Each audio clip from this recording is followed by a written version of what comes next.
Welcome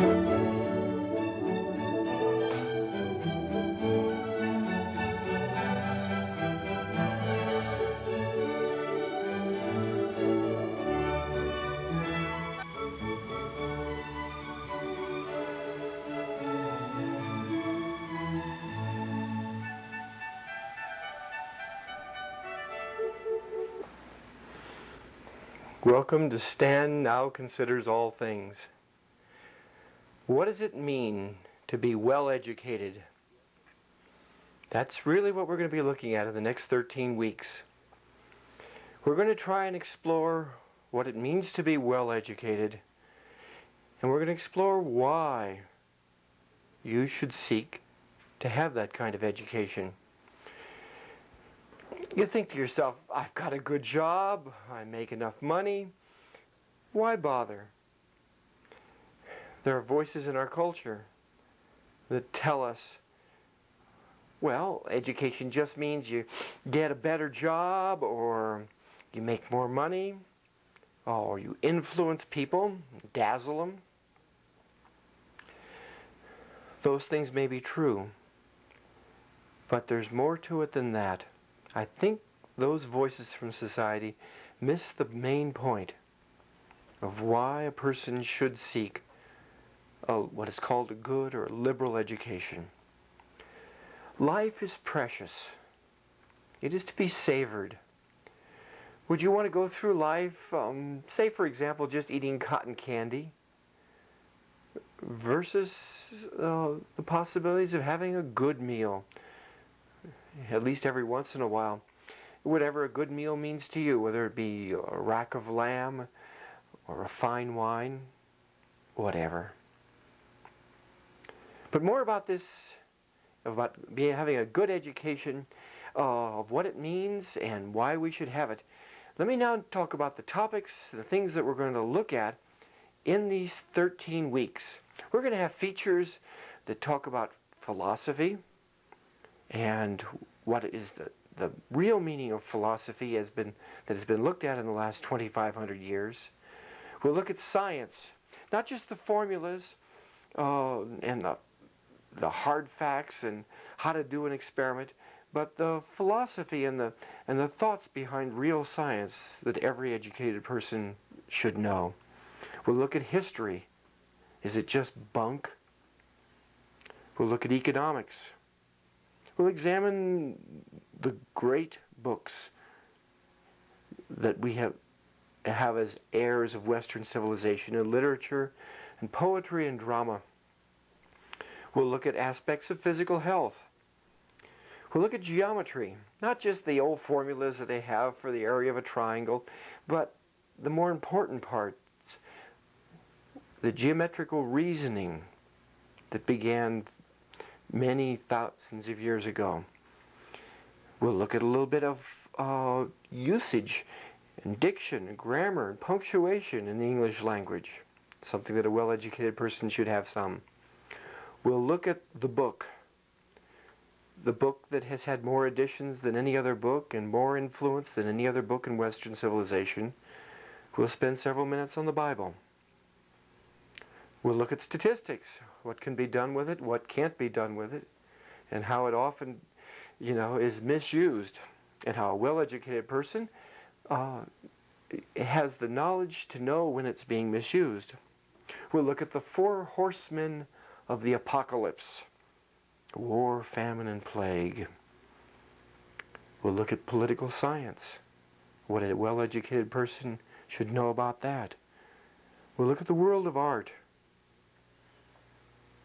And lastly, we'll take and look at calculus.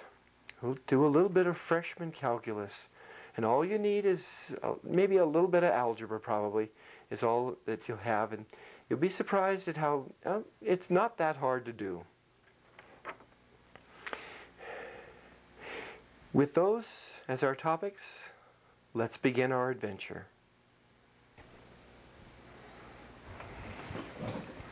Philosophy. Who needs it? Who needs it? It's, is it relevant to everyday life at all? The life that you live or that I live? Or is philosophy and the study of it something that should be relegated to thousands of years ago? A kind of pie in the sky, you know, thoughts for just the fanciful person. The truth is that if you breathe, if you work, if you sing, la la la la, if you eat pizza, if you make love, then you have choices. And those choices that you make have to reflect your values.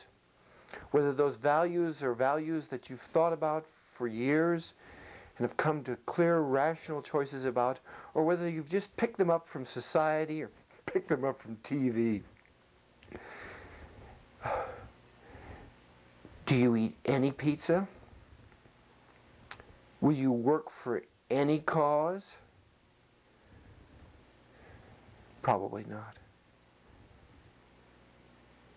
You have values. Who you are, where you are, those are the questions of philosophy, the central questions to life. There are three parts. There is your metaphysics, there is your epistemology, and there is your ethics. And those three together form the study of philosophy. And in future sessions, we're going to look at each of those and find out the central parts of your life. Geometry. The word geometry is split into two parts, geo and metry. Geo stands for the earth, like in the word geography. The word metry stands for measuring. Together, geometry had its roots in the word earth measuring. There were many societies before the birth of Christ that used geometry to survey the earth. The Egyptians, the Chinese, the Babylonians, the Romans, and the Greeks all found formulas such as the one that's here of 3, 4, 5 that are for a right triangle. And they found many different ways of using geometry to make their work easier. It was the Greeks, however, who went one step further. What they did was to take the formulas that had been discovered by many different civilizations and find out why they were true, to demonstrate the relationships between the formulas, to find proofs for geometry. This was the significant contribution of the Greeks to geometry, one of the contributions. So what I want to do now is to take, for the next 13 sessions, whenever I talk about geometry, and talk about some of the proofs that the Greeks and others found for geometrical objects. You look at a triangle, just any old triangle, and it has three inside angles, three interior angles. It turns out that many cultures knew that if you add up those three angles for any triangle, that they would add to 180 degrees. Now, but can you show that, demonstrate that to somebody, the man on the street? He says, oh yeah, I know it's true because I've measured different triangles, but can you show him that it's good for any triangle? Here's what I'd like to do on that one. Take a triangle,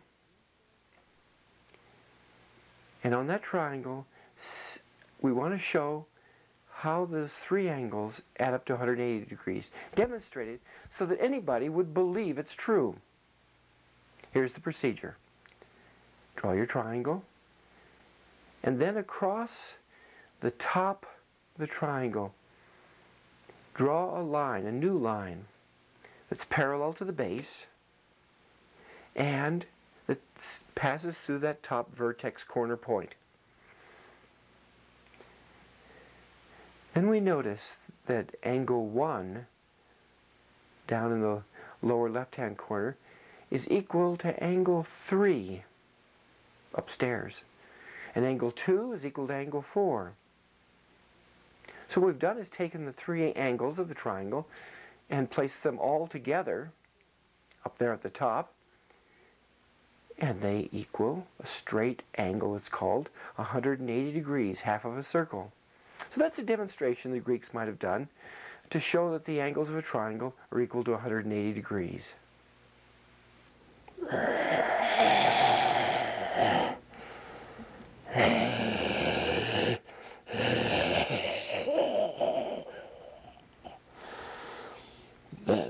Then the Lamb broke open the second seal, and I heard the second living creature say, "Come." Another horse came, the white horse, and its rider had a bow to conquer. Another seal the Lamb broke. "Come!" And a horse came, a red crimson horse. "And it shall bring war on the earth. War that man should kill man." And that rider was given a large sword. Then the Lamb broke open the third seal. "Come!" I looked. It was a black horse. Its riders held a pair of scales. Famine, a quart of wheat for a day's wages. And the fourth seal. "Come, come, pale ashen-colored horse." The horse was death, and hell followed in its path.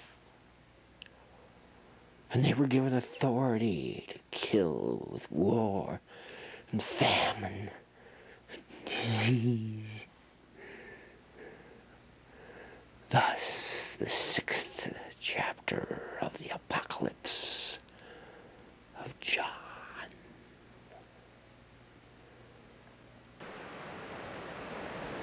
The world of art. Art recreates reality.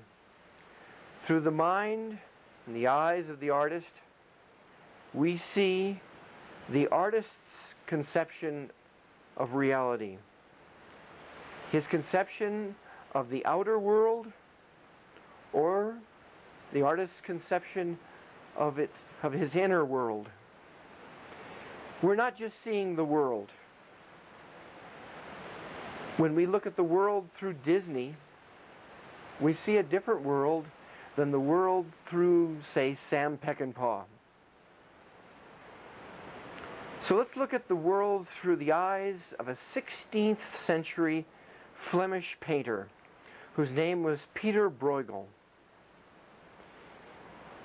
16th century, they always give you dates and history and the rest, but let's anchor that to something. 16th century is when Columbus was active. I know, 1492, but during the 1500s, Columbus was still sailing the ocean blue. Magellan was going, doing his exploration. The Reformation was happening. That's the 16th century. And we're going to look now at a picture that Peter Bruegel painted called The World Upside Down. Here's what it looks like. And what you see is a colorful, high-spirited jumble of people, but there's more to it than that. As we look at this colorful painting, it's hard to tell what's happening or what the artist's point is without knowing more. The other name for this painting, besides The World Upside Down, is called the Flemish Proverbs.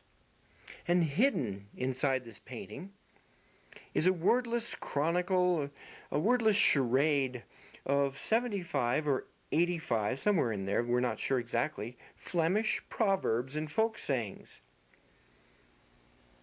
And if we look at this painting closely, we can see some of those Flemish proverbs or folk sayings. On the left, we see a man dropping flowers to the ground, casting them off there in front of the pigs. There are 2 pigs at his feet, and the proverb that was common in the 16th century in Flanders was, "He who feels impelled to engage in useless work strews the ground with roses before pigs." On the right, we see a man distressed over the fact he's just spilled a large pot of something white.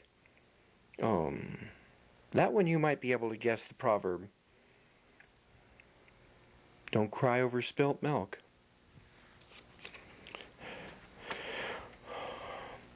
On the right, in the blue cloak, we see a man being dressed in a strange bill. It looks like a bill on the front of it. A bird bill. And the proverb is the Flemish proverb, "I hide myself under a blue cap. The more I disguise myself, the more readily I am recognized." At the top here of this picture, we'll see a man urinating out the window, and he's urinating toward a red sign that holds the image of the moon. And the proverb is, "No matter what I pursue, I never reach it." That's very positive, but that's the proverb. "I always piss toward the moon," indicating that he just never reaches his goal. In the next picture, or next part of this picture of a world turned upside down, we see a man standing in a light patch of water, holding a large fan. The proverb is, "My neighbor's luxury pierces my heart. I cannot endure the sun shining in the water." For a translation more, sun shining in the water, I might guess that would be he couldn't endure the happiness of others. As we can see then, it's not just the colorful jumble of people and lights that are there, which is what you saw when you first saw the picture, but much more than that. The background knowledge that we looked at makes a great deal of difference as to what the artist is saying to the viewer. My daughter Margaret is at college, and last month she declared herself an English major. When I heard that, did I see great dollar signs in her future? Hardly. When Margaret told me she was going to become an English major, did I figure that her job prospects had zoomed upwards? No. Margaret may be reading such classics as The Romance of Tristan and Isolde. I hope so. When I read this book, I enjoyed it very much. Chapters in here are on the quest of the lady with the hair of gold, a chapter entitled Ordeal by Iron, and the final chapter entitled Death. Her studies in English will be a delight to her all of her life. When hard times come, the great literature she will have read will provide refuge. When she has children, she may put the little ones to bed by retelling the romance of Tristan and Isolde. When she is old, she may delight in the quest of the lady with the hair of gold. Yeah, but what about her making money, getting a job, something with the contemporary scene? You know, the world screams at Margaret in terms of majors: business, engineering, military research, computers, physics. They tell her to skip reading Tristan and Isolde and get a nice, oh God, heavy PC-DOS power tools. Oh, really dig into this thing here with all these numbers and echo off messages and loading files. And you get even in the back here a free program disk with 200 power tools. Wow. What can be said in response to a society that shouts this at Margaret?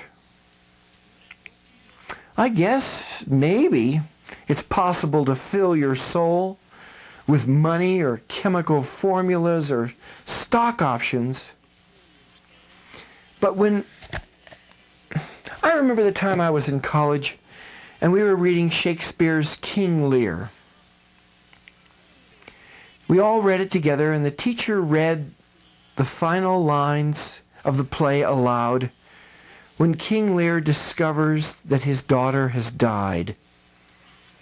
And I remember, on her cheek, there was a tear. To go on the quest of the lady with the hair of gold, or to be blinded with, as Oedipus was, or to die with Sir Thomas More. These Margaret has chosen, and I believe she will live life fully.